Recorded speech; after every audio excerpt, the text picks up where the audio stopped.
Hello, everyone, and welcome back to, I was going to say the first episode on Burning Questions, but we're not really Burning Questions anymore. With a bit of a reshake on the Burning Questions show, now called the FPL Watchlist, with Praz and Andy, the real ones who started that show on the Scout channel. With them both not really being around for the show this year, we decided to mix things up. First of all, Tom, how are we doing? Welcome back for another season. Yeah, very good, thanks. Good to see Harry. Good to meet Stephen, and I'm sure you'll introduce him in a sec. And yeah, good to be back, ready for game week 1, which is just 9 days away. I know. It's come around. It just feel like because the game launched quite late, the pre-season has absolutely flown by. But before we chat, let's welcome our new guest. Stephen, how are we doing? Yeah, doing well. Good to be here, guys. And yeah, looking forward to chatting FPL for another season. Amazing. So for those of you watching or listening, we will have the three of us pretty much every single week. There might be, the odd week where one of us misses it, but it should be three of us pretty much every week now. And Stephen has some pretty good finishes over the past few years as well. So hopefully lots of useful insight. We're going to be a bit more focused on specific players as well, as you'll see in this show, but it's definitely good to be back. Episode 1 for the new season. Tom, let's start. How are you feeling about Club World Cup champions? I don't feel like the two of us can do a podcast and not talk about the fact that we're officially the best team in the world. Yeah, well, Greg's just said in the chat, is Stephen a Chelsea fan? No. Unfortunately, we couldn't find a Chelsea fan, so we went for Stephen instead. I think there would be a bit too much bias there for the three of us. But yeah, so. We always need someone to keep us leveled when we talk about Chelsea players.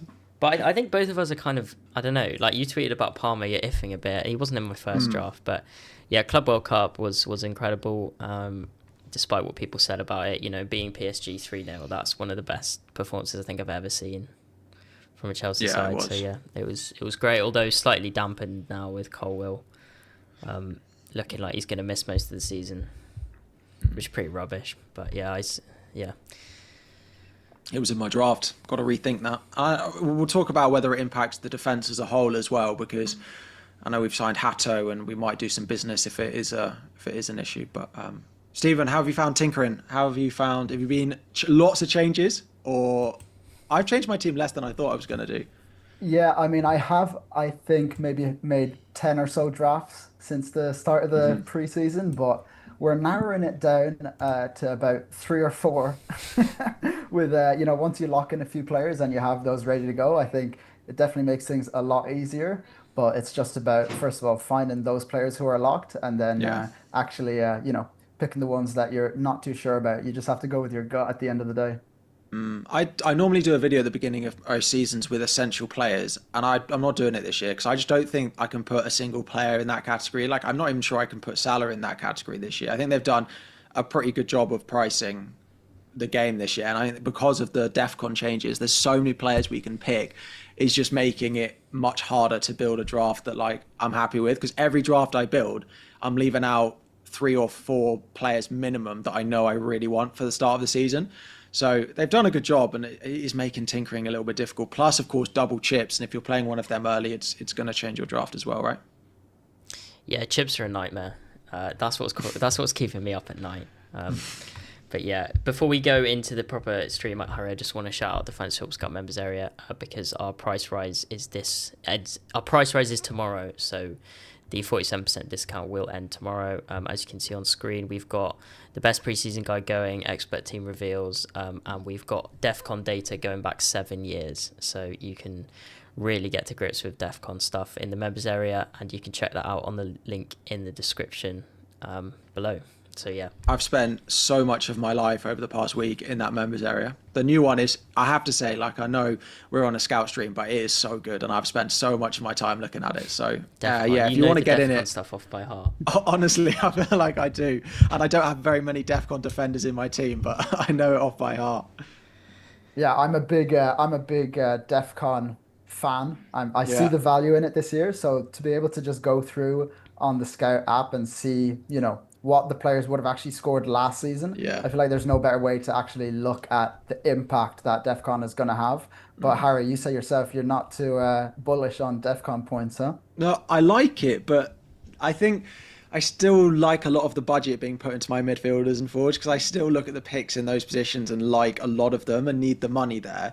So I'm ending up not having quite the budget for some of those. Like, for example, I've got Williams in my team, or I might want Murillo. It's like that 0.5 can be really useful. It's not that I don't think Murillo's a good pick, but I'm just trying to find the money for it, I think, at the moment.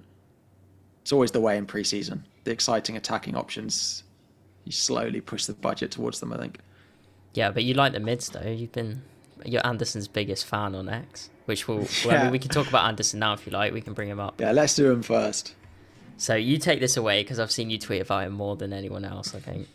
Well, it's just the potential that he could be, the best five. We're looking for that cheap mid, right? The 5.5, and with the added DEFCON contributions this season, do we look for a player who is going to just get attack and returns? Like people are looking at Harry Wilson, who we can talk about. People are looking at Marlon. Or do you start having a look at players who maybe are just good for DEFCON, like a Caicedo or a Baliba, who's linked with Manchester United now?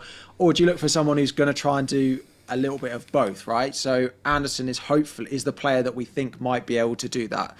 His underlying data last year is okay. Big chances created per 90, 0.23. XG 0.07. He's likely to get a few more set pieces with Alanga not being there. His DEFCON per 90 is crazy high, and I think that's the thing that stands out for him, right? That he does have a bit of attacking threat, some attacking returns last season, but you add the DEFCON that he got last year, and it's like better than Caicedo was getting. He does. The only thing I'd say on him, he does feel like a player that he could lose those DEFCON pretty quickly in a slight change of system. Whereas I feel like we know that like a Rodri or a Caicedo are going to get big DEFCON regardless because we know what role they're going to play. Things can change pretty quickly for a player for a box-to-box midfielder like Anderson, that it might not hold up quite as much as we'd want. And if it suddenly dropped off, I wouldn't be that surprised. But if he continues this season the way he does last year, no Alanga, so set pieces are up and stuff like that, then I quite like him at just 5.5. And the fixtures as well, right? I think we've all seen the Forest fixtures, but you two don't have him. Not convinced, Stephen? Yeah, I mean, he's definitely on my radar. First of all, I just want to say I love that defensive contributions has brought players like Anderson into the conversation, who we really never would have considered before. I mean, up until this season, whenever I saw someone's FPL team with a defensive midfielder like Caicedo or Rodri in their team, I just assumed they had no clue what they were doing. But defensive contributions, it obviously changes everything from that perspective, because based off Anderson's performance last season, he would have scored, I think, 36 defensive contribution points. And to put that into perspective, that's the equivalent of him getting 12 assists, which was the second highest number of assists last season. So it's a real game changer, especially when we consider that Anderson also has a bit of creative output, which he showed last season, 6 assists. On top of his DEFCON points, it makes him a really interesting option at his price. Yeah. Tom? I do you have anyone in this price? Do you have anyone in your team at this price or around this price? That's a good question. I don't think I do, because I've gone with Guiu and then kind of everyone else is a bit higher. Yeah. But with Rodgers' injury, there might be space to work that. But I think I think over the course of the season, these players will be really good. Like, I think Caicedo would have got like 140 points. Last season, and I guess if you said that like Marlon, is he going to get 150 points? Probably not. But when it comes to fixture runs and potentially like upside, I think players like Marlon, if he was to start, or even like John Arias, the Wolves guy, it's probably like over like a run of like 2 or 3 fixtures, I think will still come out on top. I think that's the thing, right? I think I wouldn't be surprised if Anderson across the season is the highest 5.5 scoring mid, but you don't own a player for the whole season. Yeah. So if I can pick a player for the next 5 weeks that's got 5 green fixtures and I think will score 4 goals in that time, like a Harry Wilson or Marlon as an example, take the extra 15 points over those weeks, go to someone else. It's more whether do you want to have the issue of chopping and changing, or do you want to pick one who you're likely to keep for the 15-week period, or do you want 3 of them that you chop and change over that time? I think that's the difference. And if you're planning an early wild card, like if you're planning a game week 4 or 5 wild card, I wouldn't pick Anderson. I'd try and find someone who's going to get 25 points in the first 4 or 5 weeks. And yeah, it's probably Marlon if you think he's going to start. Sorry. yeah. What about like Dewsbury Hall? Because he's cheaper than Anderson, but he doesn't get DEFCON. Again, I just need to see that he definitely goes straight in. If I told you he's starting game week 1, you having him ahead of Anderson? No, probably not. I mean, at the moment I've got him die, so I feel like I'm a little bit biased. I probably wouldn't want double Everton. Stephen, what do you think? You felt a little bit more short there. Yeah, I mean it's an interesting one with Dewsbury Hall because we saw him do it in the championship. I think he had like over 25 goal contributions. He had like 12 goals or something. So it's all about the role that he'll play under Moyes, where he fits into that squad. He could be one of those players that, maybe he does pick up a few DEFCON points, but I'm not sure is he that style in this Moyes system. So it's just about, I mean, I do think the point that you make, Tom, about targeting fixtures and I guess higher upside players like Malin or maybe even like a Harry Wilson at that price point, players that, we're looking at their attacking output rather than their DEFCON potential. So I think from a fixtures perspective, which is how, a lot of us do play FPL, is targeting the fixtures. The argument is there against DEFCON points to say, okay, maybe on average over the course of the season, players like Anderson, Caicedo, Baleba, they will score on average the most points. But what if you could combine, a good run of fixtures for Malin, then a good run of fixtures for Wilson or Dewsbury Hall, and then you end up getting through your team, more points in total than the average of those, more DEFCON centered players. Yeah. So I said in one of my videos this week that I thought that this 5.5 million bracket was not the place to take the gamble. And like there are other, but actually now we're talking about it, I wonder if it is quite a good place to take a punt, right?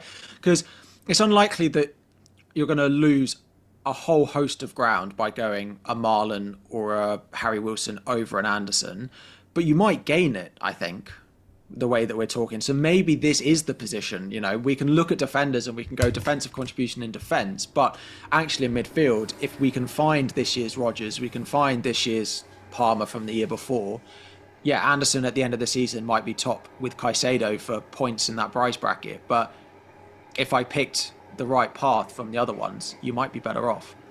It's whether you can afford those luxury transfers, though. Yeah, Caicedo, because he was the most DEFCON points amongst all mids. Have you ruled him out because you want more Chelsea attacking threat? Like, he seems to have been ruled out by most people pretty quickly. I just don't see his goal threat being high. Like, if I'm picking a DEFCON player... It's 2 goals, isn't it? It's 2 goals a season. If I'm picking a DEFCON player, I want some sort of attacking threat to go with it. Like, I understand in defence, but if I'm picking a midfielder, I want some like threat to go with it. Just like if I go Caicedo, why would I not go Anderson? Yeah, I think the fact that Anderson's in at that price, it then makes the likes of Caicedo, the others in at that price, like Baleba, difficult to buy because Anderson looks like he can do the DEFCON to a similar level, but also do stuff going forward. The other one at that price, Stephen, is Christie. He's only 5, and Lewis Cook is out for the start of the season. Another one to... That's another one. Also, Baleba at that price too. Yeah. Is Christie fit? Sorry. Yeah, Lewis Cook's out, so Christie is the one who's likely to play, and his DEFCON numbers are crazy good. The thing I keep thinking with this position, and the thing that keeps leading me towards, why DEFCON players will be good in this price point is the point I made earlier about Anderson. His DEFCON points last season is the equivalent of, what did I say, 12 or 13 assists? Yeah. Which, if, that's a lot, like I said, it was, I think, the second most assists in the whole Premier League last year after Mo Salah was Jacob Murphy with 12. So, like, the second most assists is 12, and that's the same DEFCON points. Caicedo would have had more than that, I think maybe around 14 or so. Haven't done the numbers there, but if you're saying that a player at that price is getting that number of assists to start the season from DEFCON points, and then you can add on also, if they do have even a slight bit of attacking potential, if they can get to, maybe let's say 5 goal contributions over the season, then you're in for an amazing value player. Yeah. Yeah, I don't mind it. Harry, I get the sense he's not leaving your draft. I think if I go with a player at that price, he will be in my team. I don't think it's impossible that I don't have a 5.5 million mid, because I might go with a cheap forward, for example. So it's not impossible that it doesn't go there. It's not impossible that I use it as a bit of a punt slot on someone like Harry Wilson, who's been in my recent drafts. But I've had both of them because Forest and Fulham rotate pretty well. But then, do you want to rotate? The whole point is Yeah, I was you going don't to need say, to rotate a when he DEFCON goes to player. Arsenal, he's probably going to get DEFCON, right? Yeah, but would you rather play Harry Wilson at home to Wolves, or am I playing Elliot Anderson for DEFCON away at Arsenal? Like, I'm still playing Harry Wilson. You are, but isn't the point of Anderson that you have to play him every week? I guess so. That's because that's kind of what I think. Like, you're going to bench him for Arsenal, but that's one of his DEFCONs. I don't know. Anyway, Isn't it the fact that midfielders actually get DEFCON in, like, there's no split between difficult and easy fixtures? Like, it makes a difference in defenders, but I'm sure it doesn't make a difference for midfielders. I'm sure I saw that. Anyway. I haven't seen that myself. I'm sure there's something out there regarding that, but I must also make the point. Obviously, you've heard me waxing lyrical about DEFCON points, and I actually have two 5.5 midfielder slots in my current draft, and neither of them are DEFCON midfielders. Who have you got? I've got Wilson and Malen, and Yeah. I would say 99% sure Malen will be in my team come game week one deadline. It's just about Wilson. Maybe he'll be the Anderson of my team, or I could get in a Baleba or someone like that. I just have to, I'm looking at the preseason form, and the hype is pulling me in a bit. yeah, I like. What do you think Marlon. about Marlon's minutes? Let's assume Rodgers are okay for now, because they've just signed another forward, which did put me off a little bit. Like, the Villa guys on Twitter seem to think that Marlon's the one that will be most at risk. Yes, so the forward they bought, Guessand, Yeah.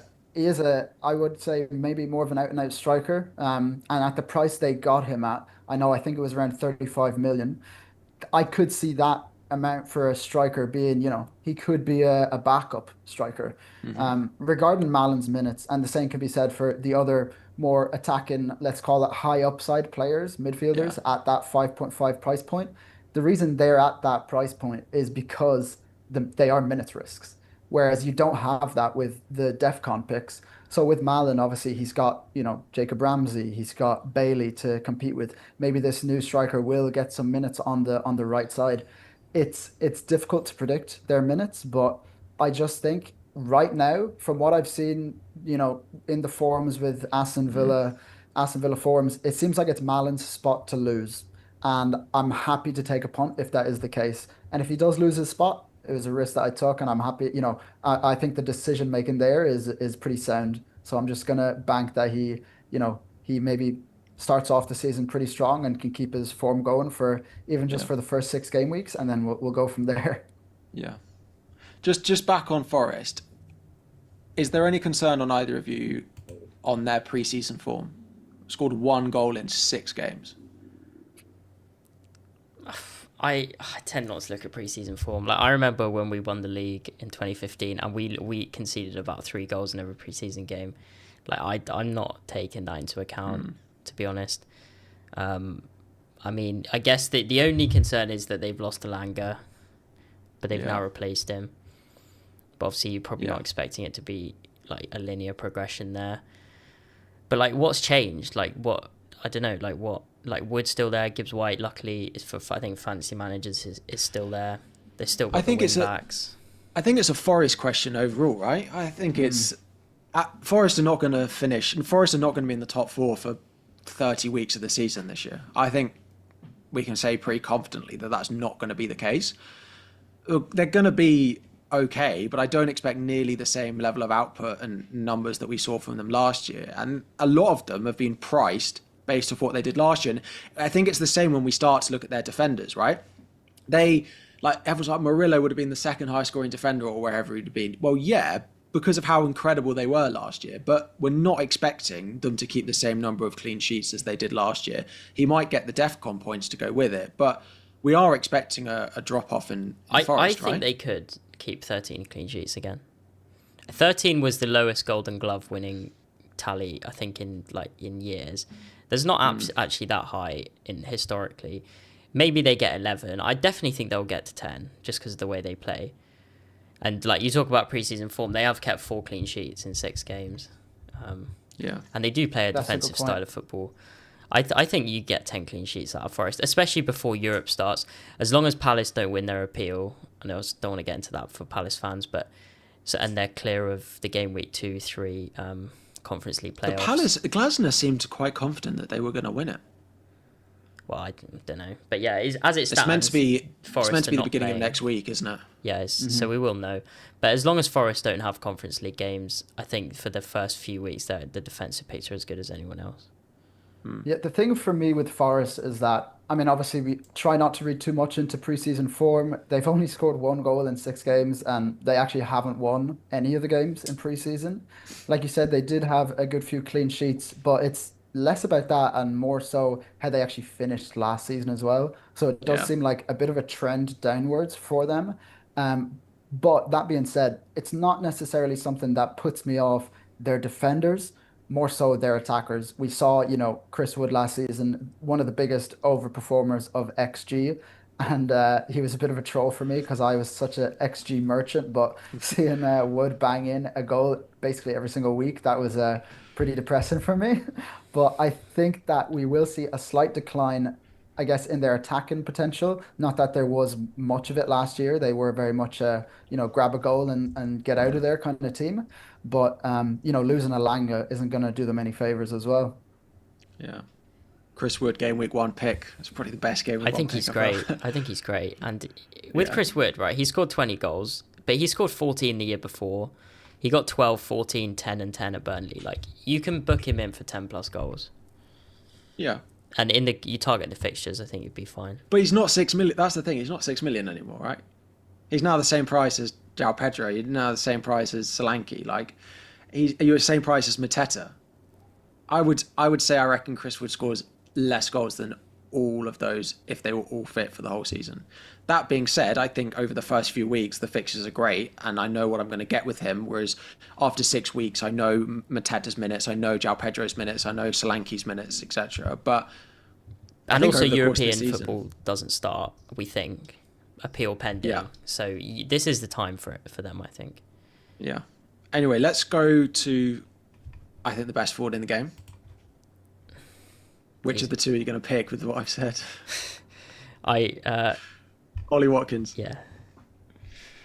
So With it looking like Sesko's going to Man United, doesn't look like Ollie Watkins will be on the move. I mean, if Newcastle lose Isak, might they look at him? They'll probably look at Wissa as well. I'd be surprised if Watkins went from Villa to Newcastle.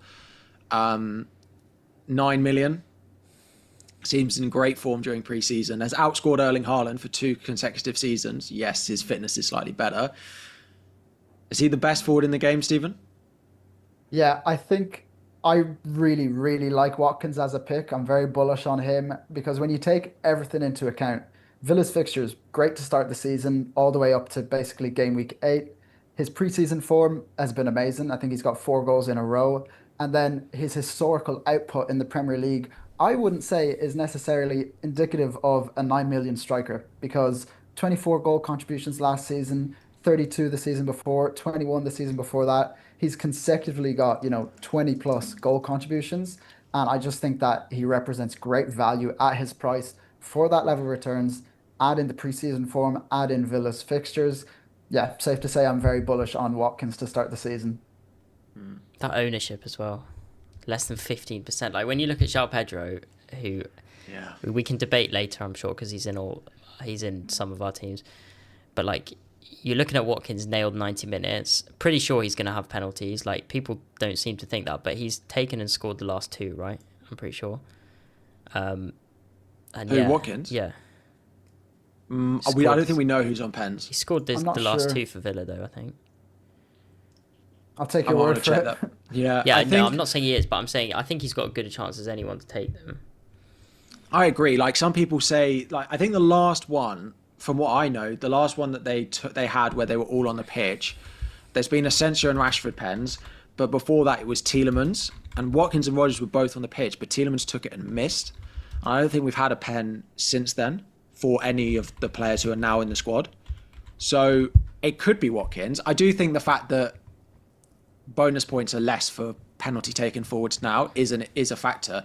You're less likely to need a forward who gets lots of points from pens because it's going to be a 6 or 7 pointer now rather than a 8-9 pointer. Just that change in bonus is going to hit those, like Chris Wood, every time he scored a penalty and didn't do anything and he smashed a 9 pointer, it will now be 6 or 7 and it will just hurt less. And someone like a Watkins, who's more likely to score more open play goals, is suddenly slightly better, I think. I just want to have a look at the... I've got Villa's penalty list up from last year. So their most recent pen, Rashford scored. Asensio then missed twice. And then you have to go back to December for a Premier League penalty. Was that the Tielemans one? Watkins scored. No, Watkins scored that 30th of December.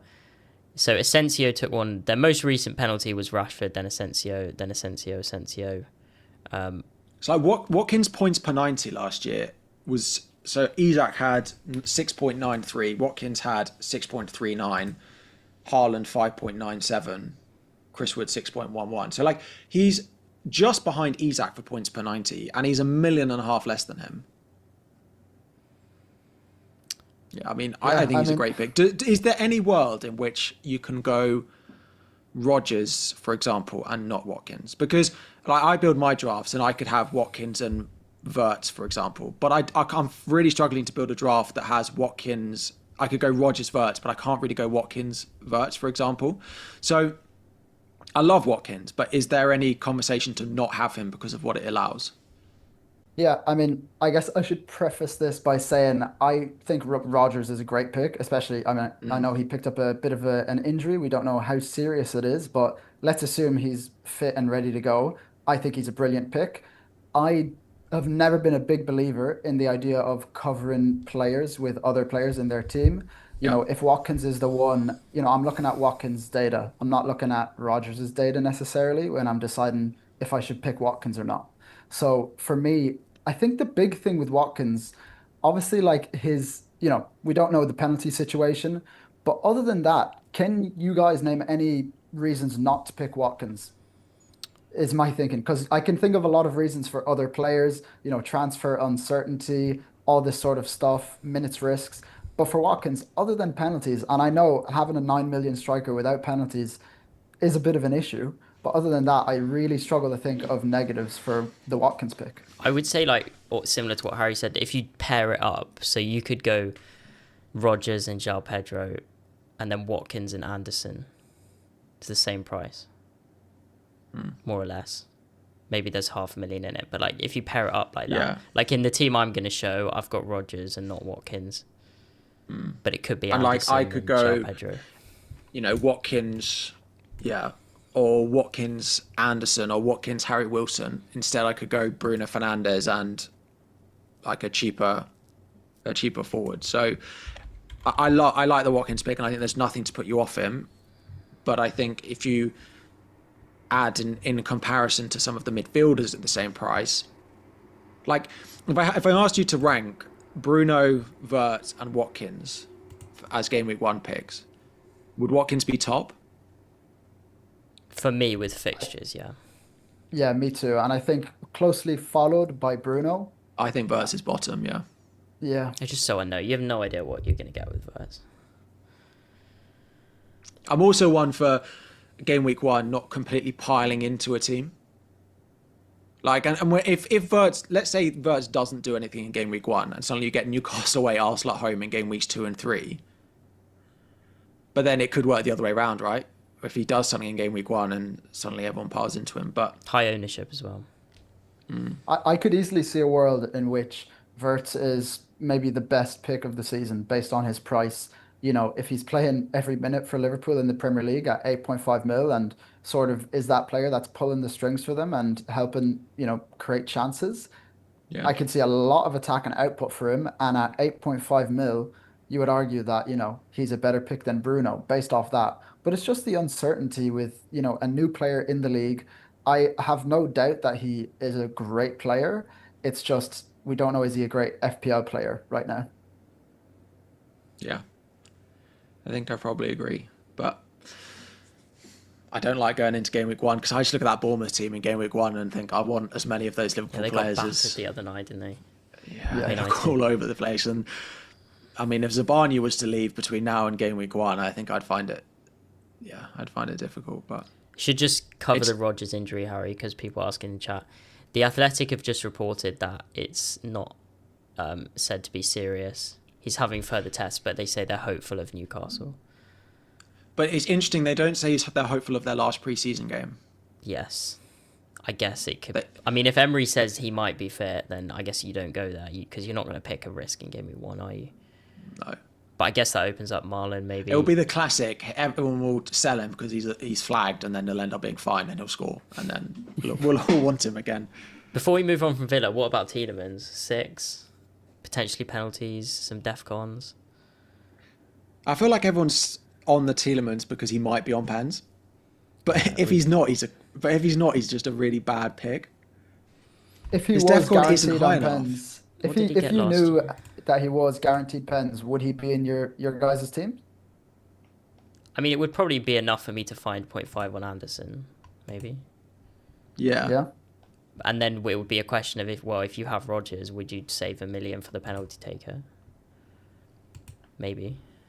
He got an 120. I think assist if as he- well yesterday. If he was on pens, I think he'd be really interesting. But I just don't think we can say with any confidence that he's going to be on pens. No, it'd be nice. People if they asking got about one. Buendia as well. He's been really good in pre-season. Yeah, he's But- got a really nice free kick. They've got options. But is Buendia, like, how are they going to line up? Like, Rodgers, Watkins, Buendia playing on the wing. I mean, he was on loan last year, wasn't he? Like, he might just be set for the door again. Not sure. Yeah, he was at Frankfurt. I know they've obviously lost Asensio and Rashford, so that's 2 outgoings in the attack. I could see him playing the Asensio role. I don't think it's his though, because I just can't see Villa. I don't think he's in Villa's strongest starting 11 necessarily. It's more of like whether he's Rodgers' backup potentially. Yeah, he got a goal and an assist yesterday, though. Where did he play? He played in the 10. Oh, but Rodgers didn't start. Yeah, exactly. Yeah, So he I think if came on Rodgers at is half, fit, came off at half time. it's got to be Rodgers, and then he's sort of there to help out. Yeah. Yeah, they haven't lined up with Rodgers and Buendia in the same lineup yet. Yeah, this is a bit mixed because Marlon and Rodgers came on at half time yesterday. Oh, they did do one lineup with them the same, but I don't know how they... That was a while ago. There was no Watkins in that lineup, so... Okay. Who's next up? We've mentioned him a few times. Bruno Fernandes, same price as Watkins, similar ownership, mixed fixtures. Burnley at home in game week 3, the standout. Arguably the best captain that week with Salah at home to Arsenal. Yeah. Has he featured in any of your drafts? Harry, No. Stephen. No, not for me. And I'm a Neither. United fan, but there's just a wait and see on Bruno and Man United in general. I think everyone sort of understands that. If Bruno has the same role for United as he has, the past few years, whereby he's, on penalties, corners, he's sort of always been that talisman for United. You can see from based off the data, he had 18 goal contributions, I think, the past 2 seasons in a row. So he's always sort of been a very safe FPL pick, a very consistent scorer, and at 9 million, you're sort of paying, I think, that premium for those consistent returns. But I was thinking about it, and Man United had about as bad a season as they could have had last year, but Bruno still scored very well. So that is 1 point in his favor, especially if you expect Man United to be better this season.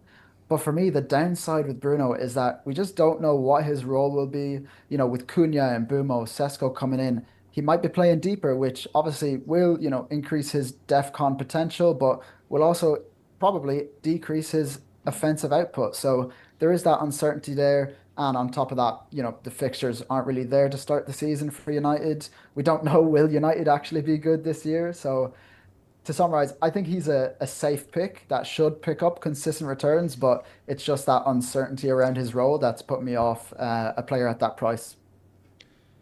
Yeah, I think I agree. I think if I was picking a team for the full season, I think I'd put him in it.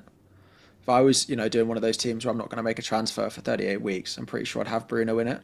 But Arsenal, Fulham away, City away, and I think he's going to play centre mid this year now. If it's Sesko, surely it's Acuna, Sesko, and Burmo front three, and then Bruno plays centre mid. Now he might get the last 20 minutes, like he did at times last year, playing number 10, but he got a few goals from. Yeah. He's got 4 goals in pre-season, some of which were from the deeper role. People in the chat are so split. Yeah, true. People in the chat are so split. You've got absolute pass move on. You've got they've bought good players. He'll be strutting his way to top 3 mids. I think he could. I think I don't know. I think we'll own him. I think he'll be really popular. I just don't think I'm going to pick him game week 1 because I don't love those 3 of those 4 fixtures. 2 of the first 4. I think they might get something against Arsenal. I think the fixtures being bad makes it really, really easy for me to avoid for now and just wait and see on United as a whole because they're probably the team with, I would say, the most variability in where people predict they're going to finish this season because you could see them again finishing in the bottom half of the table. But with this lineup that they have, if everything clicks, they could easily be fighting for, I don't want to be too bullish, but could be in and around those European spots. Probably not Champions League, but I could see them finish 5th. finishing. I was literally about to say I've got them 5th with no European football, 38 games. I don't see why they can't come 5th. I think it's just a wait and see with the fixtures at the start. It makes the decision extremely easy for me to just hold my breath and wait and see what kind of system they're playing, where everyone's playing, the minutes, how they're being shared. And there is a lot of really interesting United picks, so many interesting players. I honestly think Amarim just went onto the FPL website and searched who had the most FPL points last year, and he was like, Cunha looks good and Bumo looks good. Buy them, lads. Yeah. Yeah. We got to move on because of time. But in a word, if he was the same price as Wirtz, would you pick him over Wirtz? I'd pick him over Wirtz at this price.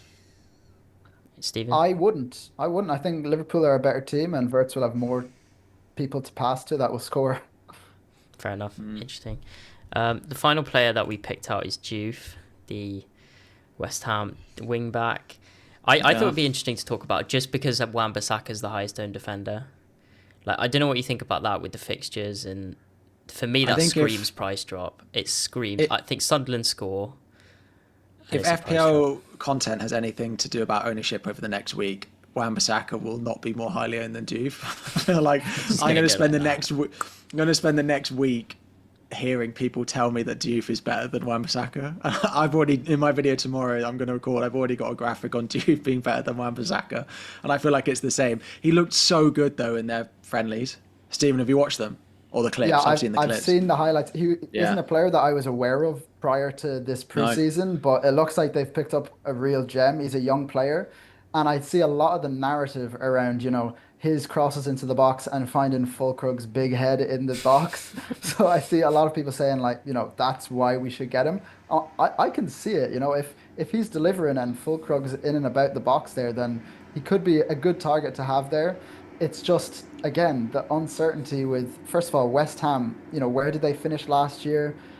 They're not necessarily showing any indication of trending upwards. It's a wait and see for me. I think the safe bet at the start of every FPL season, and you could argue throughout the FPL season, is having, those players that are in the top teams. So they're going to be playing for teams that are playing well. And yeah, I just don't see. I need to wait and see how West Ham are performing at the start of the season. But the fixtures are definitely there to get an exciting, a cheap player in like Juve who's got that attacking potential. The fixtures are quite interesting because people. I heard James talk about it, so I won't take credit for this line. But of Planet FPL, he said it depends how long term you look. I see Sunderland, Chelsea, Forest, and Spurs. I don't think they'll keep a clean sheet in the first 4 weeks. And then Wan-Bissaka I think will probably drop in price if there are so many good 4.5s as well. Yeah, I think. I think it's one of the most interesting price points this year. The defenders at 4.5, because if you can find the one that becomes one of those Forest defenders like they did last year, then and end up scoring what would have been 170 plus points with DEFCON. Obviously, that's an insane value pick at 4.5 mil.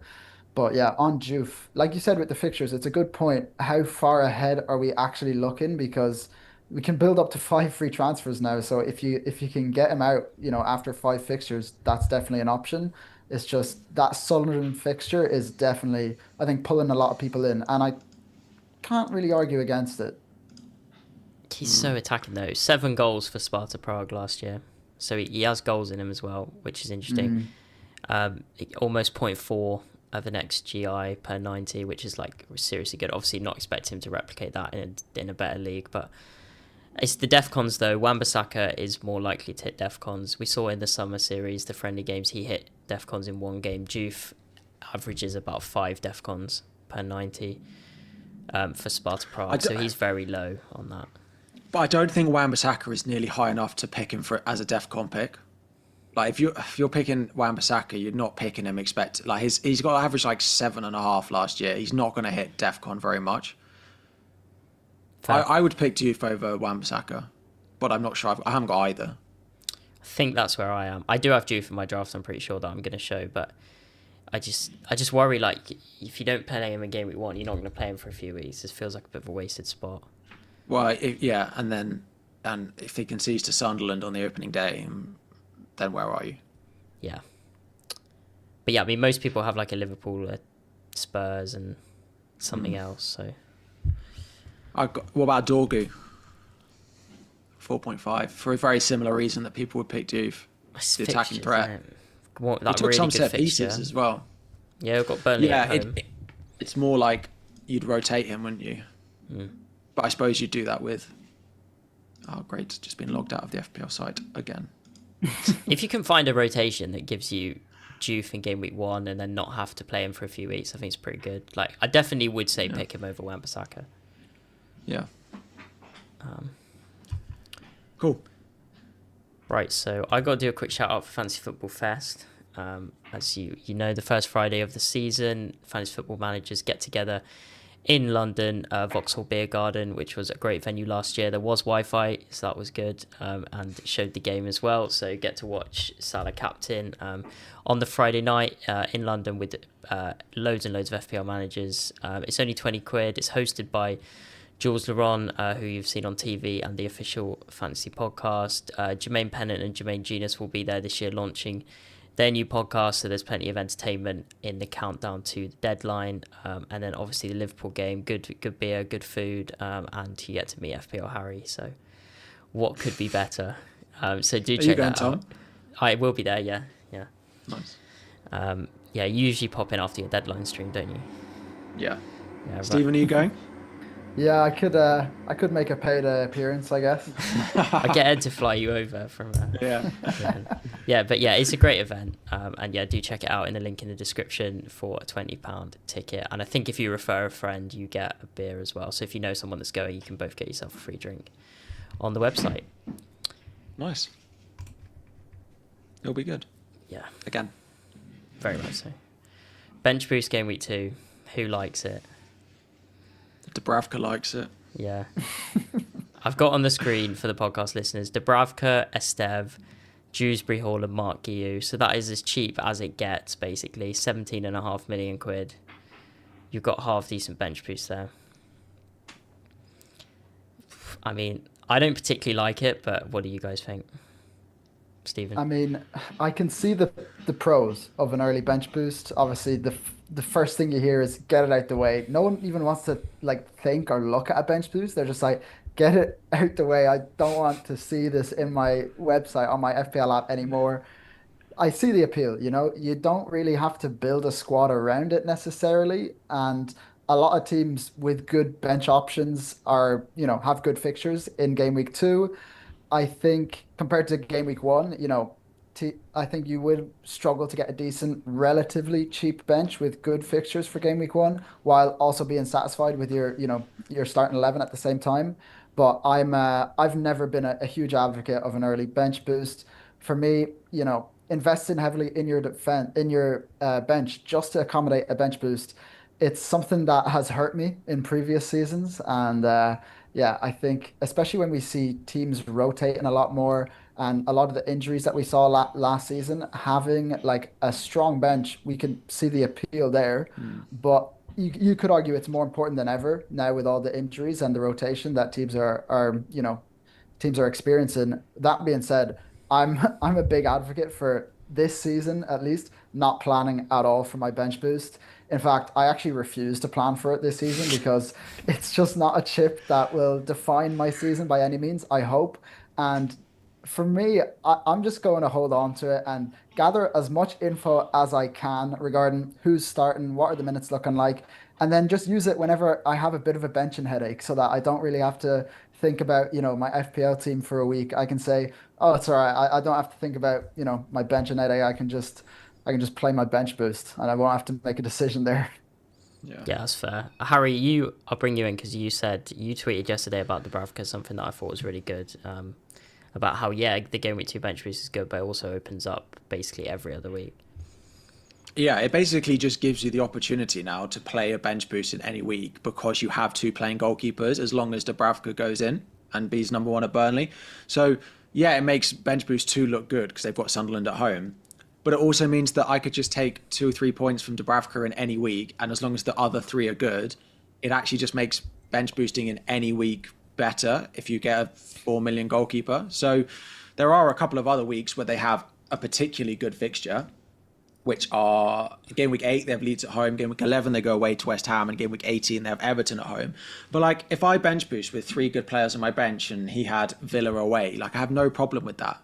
Like chances of Burnley, maybe they keep a clean sheet against Sunderland, but a lot of like the chance that if they don't, he's just as good in other weeks. So I think it just makes playing the bench boost easier in general. Like I don't think it necessarily means you need to pigeonhole yourself into a game week 2 bench boost because if you've got a 4 million goalkeeper, I think the part of the issue with bench boost is, I only have one playing goalkeeper. As soon as you've got 2, it just makes it, as Stephen said, like if you get to 1 week where you've got a really bad benching headache because your 8 attackers have a good fixture and then you have a 4 million goalkeeper, you're fine. Like what do we aim for with a single game week bench boost? Like 10 points? Mm-hmm. One return, I'd say, yeah. Yeah, I think it just makes it easier to play your bench boost in any of the weeks. So, and I also, we don't know he's fully fit. Eddie Howe said he's not ready for the start of the season. Maybe that was because he was going to leave. But we also don't know he's definitely going to be ready for the start of the season as well. Because like, what happens if you pick your squad for a bench boost game week 2, because that's what you want, and then Dubravka doesn't start game week 1? Which feels very possible because he's only just signed a week before the start of the season. Yeah, I mean, if then the manager comes out and says, yeah, we're hoping he'll be back, like, you're not going to pull the chip. Well, exactly, yeah. So, yeah. So the flip side of that is, I guess, if we got confirmation that Darlow was fit, opens up game week 1 again. It wasn't, the number 1 wasn't fit, sorry. Yeah, opens up game week 1. The other issue with game week 2 is I really like Spurs for game week 1. And then they go away to City in game week 2. Yeah, could say the same for Wan-Bissaka because lots of people have him. And Juve. And like, I'm going to bench boost game week 2 with I've got Van Dijk away at Newcastle. Like, it's fine, but I don't feel like I need to force a game week 2 bench boost with that. I mean, if they lose Isak, and maybe I should just be in the mindset now where I just play Van Dijk the whole time because of DEFCON. Yeah. Stephen, have you got a premium defender, a 6 mil one?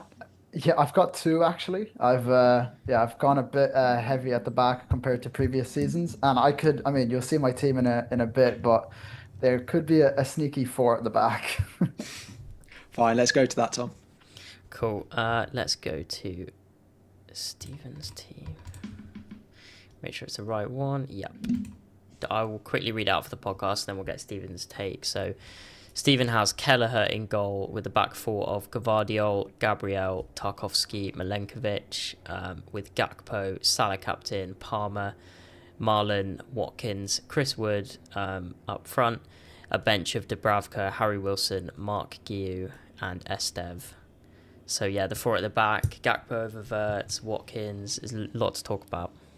Yeah, I mean, obviously all transfer dependent. I think the Isak transfer to Liverpool, if that ever happens, that will shake up not just mine but everyone's teams. But Yeah, as you can see with this team, I think you can see straight away it's fairly template, unfortunately. But I always say that the template is usually there for a reason. I made the mistake last year of going very on-template at the start of the season, and I just ended up playing catch up for the rest of the season, which definitely led to some questionable decision making. So my thought process here is to stop shying away from the template picks and just go with my go with my gut really. To go through the team again, like yeah, Kelleher and Dubravka and Nets. I've never been a huge fan of investing in goalkeepers, especially this season. I had this thought that DEFCON essentially raises the floor of everyone's points except for goalkeepers. So I think the spare cash is definitely better spent elsewhere. In defense, as you can see, fairly heavy. We got two premiums, and Milenkovic and Tarkowski also fairly premium at the 5.5 point, and then Estev on the bench. This That's all not sort of template, by the way. ties. Yeah, That's I not guess template. that's. No. I would say there's maybe when we get to the midfield, there's a few more template picks, but yeah, it all sort of ties into my analysis of squad structure and how I think DEF CON has changed the way I'm going to be allocating my budget. And my conclusion, I guess, was that the safest play is to go for those premium defenders instead of choosing the riskier, probably higher upside midfield and forward options in and around the same price point or higher. So that's why I've sort of gone big at the back just to start the season. And obviously we have wildcard to use before the midway point. So I will likely be playing a mixture, I would say, of four at the back and three at the back this season. And then, yeah, in the midfield, again, I've got the template picks of Salah and Palmer, followed by Gakpo, and then Malin and Wilson, both at the 5.5 on the preseason hype train. Gakpo, Wilson, and Malin, three players that could all be out of my team by the game week one deadline, but depending on transfers, etc. But I really like the look of them to start the season. And then up top, I've got Watkins, Wood, Mark Giu. We've discussed Watkins and why I think he's such a good pick. Chris Wood, one I'm not too sure on, but his price point is really what interests me because he could be Mateta, Solanke, João Pedro, also by the game week one deadline. I think if I was to swap Chris Wood out, it would be for Mateta just based off his preseason form. I know the fixtures aren't necessarily there for Palace and they are for Forest, but the form for Mateta is definitely there. And then just being able to swap between these forwards will be key for this team. In terms of my chip strategy, like I said, I mean, I'm not too keen on an early bench boost, but if I see Mark Giu score a hat trick on everyone else's bench boost, then I'll be pretty upset. Yeah, I like it. I think Gakpo is really interesting, starting to catch a little bit of hype, but still like massively underowned compared to Verts, despite the fact he's cheaper, scored more in preseason. Yeah, I like that. I did. And then Milenkovic. How come you went for Milenkovic as your Forest defender? Yeah, I mean, with the Forest defenders, you could honestly pick any of the four of them in Milenkovic, Murillo, Williams, and Aina. For me, I think that it was between Milenkovic and Murillo because I'm very keen on those DEFCON points for defenders. If I'm going to have a defender in my team for, let's say, the course of the season, it's between Milenkovic and Murillo. And I just think Milenkovic is one of those players that I know he didn't get as many DEFCON points based off, if we were to calculate them for last season than as Murillo did. But he does have that attacking threat. And he honestly, I would argue he's one of the biggest attacking threat centre backs in the whole Premier League from set pieces. I think he's amazing at that sort of, at that price point for that DEFCON potential, for the attack and threat. It just makes me, try to find that point 0.5 mil over going for another Forest defender like Williams or Aina. Harry, do you want to chip in? Any comments? No, I like it. Is a lot of money spent in defense. I like the idea of the goalkeeper just not being worth anything more than 4.5 because the value that you get in other positions with that budget, like going from a 5 to a 5.5 mil defender is really valuable. Tarkowski's an interesting one to me because I think he's a great pick, but I am concerned by the way that Everton tend to start seasons and what Moyes has said about Everton. The fact that he just says he doesn't think they're ready. And Branthwaite still not back, which doesn't help. So I like Tarkowski. His floor and his ceiling are both really high. Opening fixtures are not bad as well. So I mean, it's just a lot of budget spent in defence, but it doesn't, like, looking at the rest of your squad, as long as you're happy to sacrifice the bench boost, I think it's a pretty safe way to start. But like, for example, like Daniel Munoz, right? At 5.5, if the game was as it was last year, I think he'd be so highly owned. And Palace were pretty bad for the first 4 months of the season, and he was still only about 15 points behind most of those defenders. I do wonder whether he'll still just be like the best at that price. Not bad for Yeah, Defcons. for Yeah, DEFCON, all right. Munoz doesn't show up Yeah, massively, from what I've seen, but I yeah. am happy you brought that up. Firstly, about Tarkowski and Everton in general. I know Tarkowski he played the first game of preseason, 45 minutes, and he hasn't Mm, featured since with an injury. yeah. So I see him in my squad right now as if I know he's going to start, I would say he's in my team. If I am unsure about it and unsure about Everton in general, he's more of a placeholder. And yeah, I also am happy you brought up Munoz because he's another player that is definitely on my radar. I think if he had a different set of fixtures, he would be in everyone's team. But yeah, it is definitely a placeholder at that price point. And then, the 5.5, I'm happy to sacrifice as well, a 5.5 mil defender and downgrade to a 4.5 mil defender. And the idea with this team is to sort of start this way and slowly migrate once I have a better idea of which 4.5 mil defender I'm interested in. And then I can just downgrade one of those defenders easily. Likewise, I can swap from one of these premium defenders like Vardiol or Gabriel to Van Dijk, and I'll probably go. My plan. I hate to bank transfers, but I would like to have a Liverpool defender in this team. But I look at those first three fixtures for them. Bournemouth, they were the fourth highest team for XG last season, and their attack hasn't changed. I know their defense has changed, but they're a great attack on their day. I mean, same could be said for Newcastle. I think they scored the fourth most goals last season. Arsenal scored the third most goals. So not necessarily keen on Liverpool defense to start the season, but after those three fixtures, I will probably go Gvardiol to Van Dijk and then find a way to maybe start downgrading the defense slowly as I build up a few transfers. Just conscious of time, but I'm interested that you don't like Van Dijk for the fixtures, but you've got Gabriel. Yeah, yeah. I think Man United and Leeds to start. I mean, Man United's attack looks very good on paper, but Yeah, it's still very much a wait and see. I saw Arsenal conceded a good few goals yesterday as yeah, well. I mean, it's preseason, so you can never tell. But it's that Leeds fixture that I think is pulling me in a bit, and also yeah. just the fact that Arsenal has been the best defense in the league the past 2 years in a row. Mm, So those 2 points are pulling me in, but I can see the point against Arsenal defense definitely. nice. Yeah, sorry. When I said Munoz was good, he hit it 7 times, which is not awful, just behind Nico Williams. But yeah, Interesting. we'll go to Harry's team.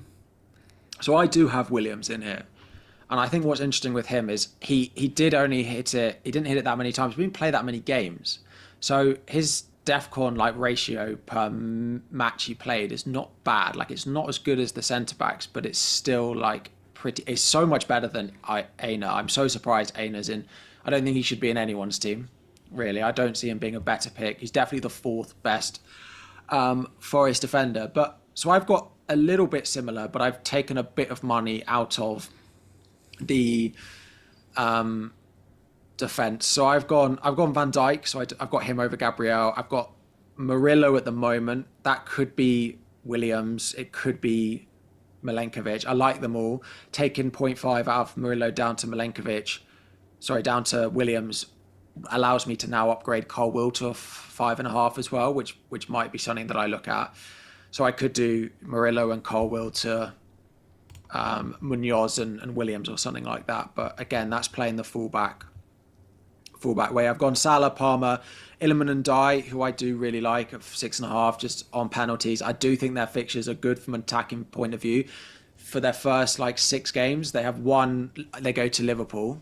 Apart from that, their first 6 that I'd play them in, 4 of them are at home. The 2 away games is like Leeds and Wolves, so I'm pretty happy with him.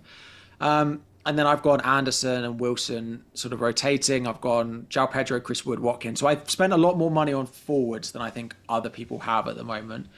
And then Dorgu is my final cheap option. on the bench. Just he rotates in a couple of weeks that I think I need him. So I think I actually think this year there's a lot to learn in the last week of pre-season compared to previous years. Like I need to keep an eye on those 2 Chelsea games because I'm not fully convinced on João Pedro, and I need to know whether Dominic Solanke is going to be back as well. I don't have any Spurs for Burnley at home on the opening day. If Solanke plays today and then plays minutes against PSG, I think if Solanke's back, I'll loan him for game week 1. I'd probably be more likely to then drop out João Pedro. It's just I've got triple Chelsea, triple Forest in this, and that just doesn't feel like. It feels like there's a lot of eggs in a few baskets there. Yeah. Just quick, because obviously time as well, but do you want to just quickly talk about Palmer, João Pedro from a Chelsea standpoint? Yeah, I'm surprised Palmer's so highly owned. I just feel like at the end of last season, everyone was fully convinced that if he didn't get a price drop, they wouldn't own him. And then he was good in the Club World Cup, and now suddenly we've all got him again. I'm just like, fixtures. Fine, well. it is the fixtures and it is the reliability. But if I knew João Pedro was nailed, I'm not sure I'd own Palmer. But I feel like I need to have that reliability of it. I'm just surprised based off how bad the returns were for the second half of last season that he is in over 50% of teams at the same price he started last year. Yeah, I mean, I'm more surprised by João Pedro's ownership. To be fair, I think that's insane. Like Delap is going to come on in the 65th minute without a doubt. I feel like everyone's auto-pick teams put João Pedro in, and then they've just been tinkering and have been like, oh, there are other good forwards, but they just haven't taken them out yet. Yeah, I don't know. I guess like Mateta, that Chelsea fixture is annoying because lots of people have Chelsea defenders, but if Mateta had a game week 1 fixture, I reckon he'd be the auto-pick. Like. Yeah, he's looked so good in pre-season as well. Yeah, and just really quickly, Cole Will. I mean, that probably doesn't open up Chalobah or Tosin. Like, it's hard to predict. No. Yeah, it would make me go either Sanchez or no Chelsea defense. Yeah, definitely weakens us significantly. Yeah. Yeah. And just sorry, and I look at the opening games. It's like Palace on the opening day. I don't expect a clean sheet there now, really. So. But then we were just good defensively at the end of last season, so we'll see. Kept PSG chip-wise, yeah, true. Chip-wise, if we get Dubravka starting, I might go game week 2. I'm looking at free hit game week 6 because I don't have any Bournemouth and I don't have any City for the fixtures they have that week. But I might also just save it and just take that week on the chin, and in case we get postponements or something later. Cool. And then finally, my team, I have gone with Sanchez, Van de Ven, Van Dijk, Nico Williams, Morgan Rogers. This was yesterday, so potentially need to sort that out. Salah captain, Palmer, Wirtz, Ndiaye, João Pedro, Solanke, with a bench of Dubravka, Mark Guiu, Dorgu, and Richards. So this team is built with free hit game week 2 in mind, because I really like that, because I think I would get City against Tottenham, I'd get Bournemouth against Wolves, I'd get Palace against Forest, and I would get Arsenal against Leeds. I think there's a lot of differentials there.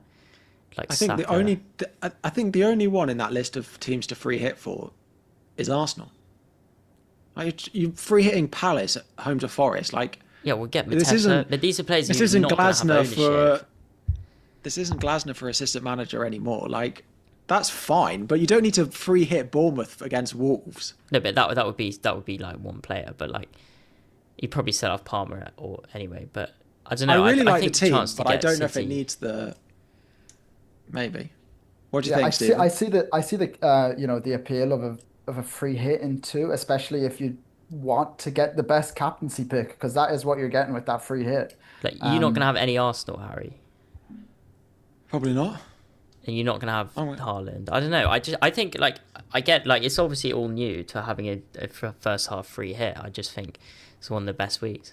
And I look at my team in game week 6, and I think I don't want Haaland, but I actually think there could be a bit of a Salah to Haaland swap on the cards there, because Salah plays Chelsea, I think, when Haaland plays Brentford the next week, so could potentially move that with 2 frees, and then Chelsea got a good fixture, Forest have got a good fixture.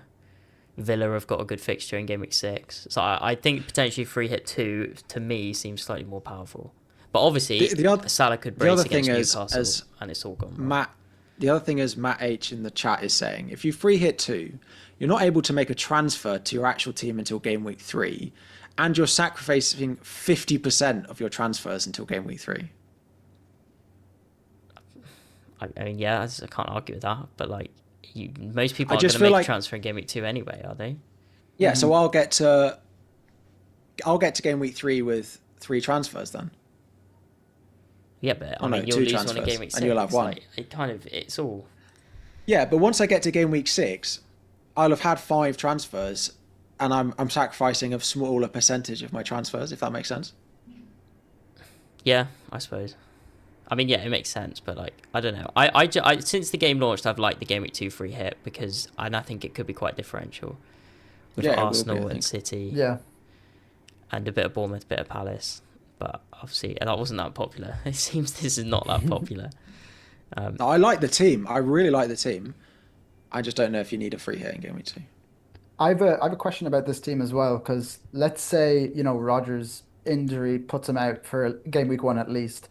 Would you shift to another 7 million mid like Semenyo or Kluivert, or would you look to I'd work downgrade Watkins. him? I'd got to work Yeah, him. To be but honest, even without Rodgers' injury, I'd probably try and work in Watkins. Okay, yeah. And who would Do you that mean think? downgrading? Yeah. Possibly João Pedro. Rodgers. Would you do João Pedro up and then Rodgers down? You could do that. Yeah. Or would you keep them all and sell Verts? I don't know. I haven't thought too much about Verts. Is that ownership, that game week 1 fixture? I don't know. It seems like silly not to have him. And then Bournemouth's defence just looks like diabolically bad. It does. So, It does. like, It does. it seems like a perfect debut fixture for Verts. And yeah, I guess if I free hit, I know you don't like it, but I free hit game week 2, it means I don't have both of them in Newcastle. So The other thing with Bournemouth, Kluivert has gone AWOL. so He is hasn't been in Christie, by any the way, Harry. pre-season. I did check. He hasn't played pre-season yet, Christie. Yeah.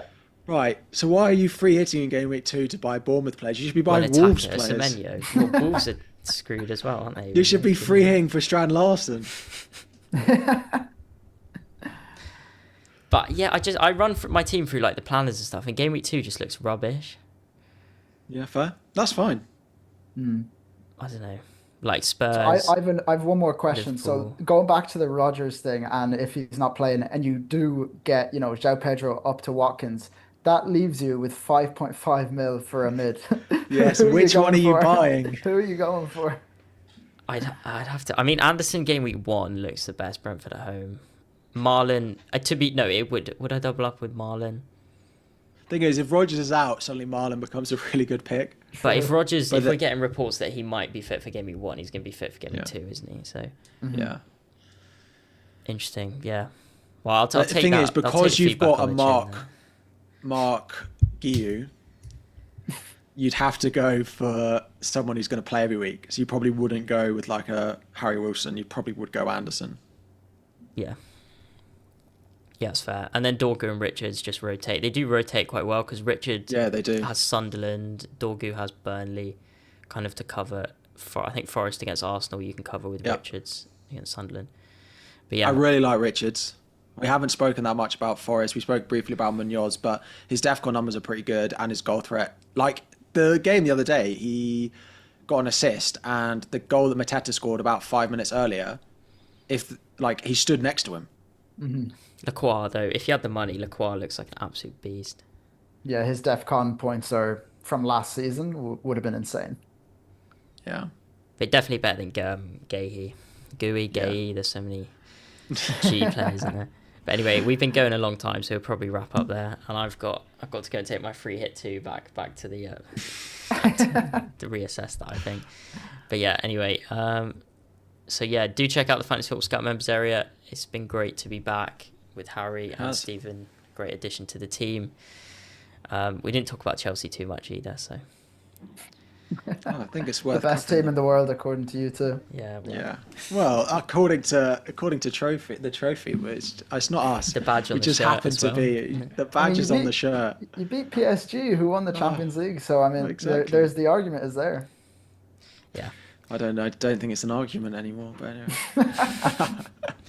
Anyway, do subscribe. Thank you very much, Harry. Thank you, Stephen. And we'll be back next Wednesday at 12 o'clock as we build up to Game Week 1.